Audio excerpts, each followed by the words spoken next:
আসসালামু আলাইকুম ওৰহমতুল্লাহি ৱবাৰকাতু। আল্লাহৰ পৰা অহা চাৰিটা নিয়ামত। প্ৰথমটো হৈছে ছোৱালী সন্তান। আমি বহুতেই এই ছোৱালী সন্তান হ'লে বেয়া পাওঁ, যিসকলে ল'ৰা সন্তান বিচাৰে, কিন্তু তেওঁলোকেও জানিব লাগে যে ছোৱালী সন্তান আল্লাহৰ নিয়ামত হয়।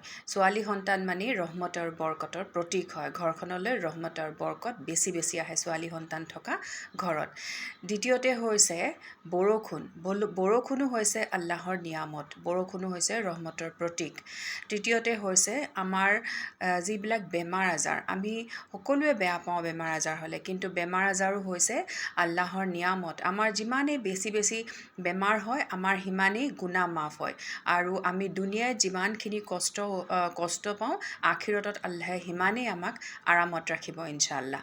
আৰু 4 নম্বৰত হৈছে ঘৰলৈ অহা আলহী।